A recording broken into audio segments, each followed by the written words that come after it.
Why do you play with dolls? You speak English? I got in trouble playing with dolls one time. They were Hopi Kachina dolls, and I made them kiss. Right, didn't it? What's your clan? Salt? Are you sure? Yeah, salt. Well, don't just say salt. Say salt. I am a salt clan. Say Ashihe. I am Ashihe. Frybread Face and Me is just an absolute delight. It's profound, it's funny, it's sweet. I mean, you must be just overjoyed with the reaction that you've been getting. And I'm wondering if these are your experiences that Benny's having. I'm so excited about the response it's been getting, not just from native audiences, but it's people who, are non-native, or there's a connection that I think that they feel with it. And that's been, an incredible the feedback that I'm getting has been really, really so good. And yeah, as much as I want to push away that it's not my story and, I was writing it and everything, and, there's not a lot of things that, happened that are happened in the film, but yeah, I mean, it's a story that I wanted to tell that, from my perspective, and yeah, just a tribute to my culture, my grandmother, and just having fun with it. I wanted to make a film that had humor and Yeah, and joys of being native and indigenous. Um, yeah, it's an that's incredible. great. Benny's experiences are just completely opposite of what he's used to. He's a city boy. He likes Fleetwood Mac for some reason. And I mean, they're great, but it's unusual. So he comes out here and his life is completely turned around. He didn't want to be there.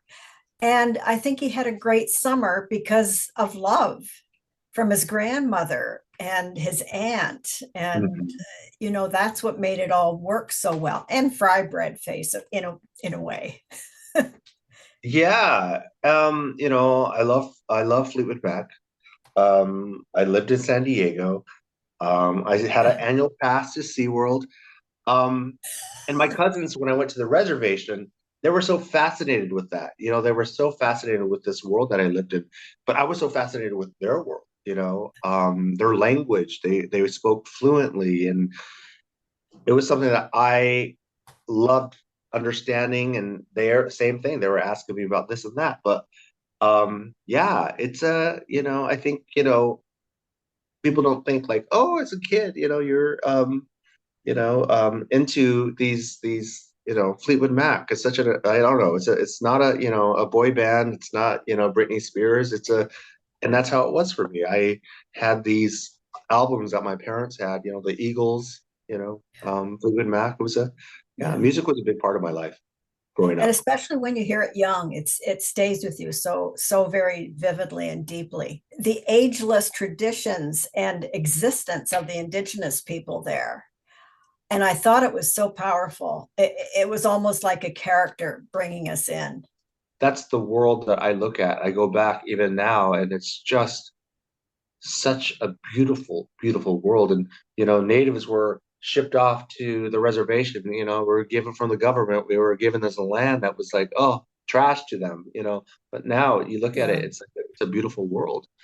But also we found this, and I'm glad you said Arizona, because that's where my grandmother lives. But during the pandemic, we were not allowed to film on the reservation, Arizona, because of the pandemic, and the Navajo Nation had a high rate of COVID there. So we found a spot in Santa Fe, New Mexico, and once I went, there was nothing. It was pretty, it was bare and desolate, and it's something about that area just felt right.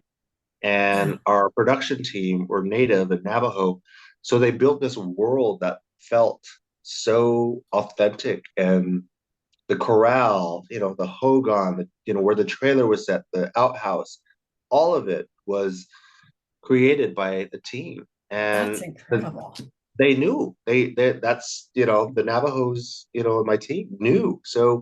Um, so every time we went on set, it just felt like we were at our grandmother's. And it My really, mind's blown. The set looks as though it's been there forever.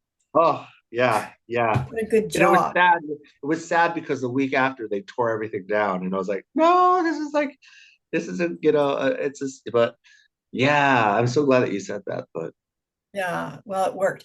Every actor does so well, and I think most of them are not actors. mhm. Um, the children, grandmother, and I'm just wondering how you got that. You can't say be natural, be realistic. How did you shape the performances? Well, it was tough early on because of COVID. A lot of our rehearsals were done on Zoom, and in Zoom, as an actor, it's all about eye contact and physical chemistry, and so that had been challenging. But once we got on set, we really kind of found out, the vibe, and we got our groove. But my background was in documentary and nonfiction, Yeah, and that came in so handy because that's the natural nuances of following somebody with a camera and making these actors feel at ease. And a documentary, that's what you do in with right. your subjects. You got Yeah, to get them to trust you.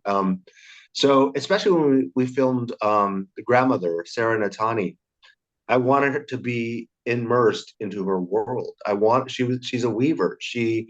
Her knowledge about weaving is, and I just told my camera people, like, let's just follow her. I don't care if she hits her line, her mark. I just want to film it like a documentary. And the same thing with the kids, first time. Charlie was one of the first people we cast, Frybread Face, because she was so good in her audition. And I said, she's going to be a star. This is her movie. And I liked how Keir, who plays Benny, the lead, how reserved he was, and I think their chemistry really hit on screen, and yeah, it all worked. It all worked. well, congratulations, Billy. Wonderful film, and I really see how you put the documentary background into it. Thank you so much, and best of luck. Thank you. Thank you. Where are you from? San Diego. You live over there, Shamu?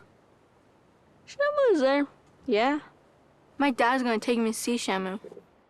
Have you met Shamu? Many times. We have annual passes. What's an annual pass? You get to go to the park anytime you want. You get to see Shamu whenever you want? Yeah.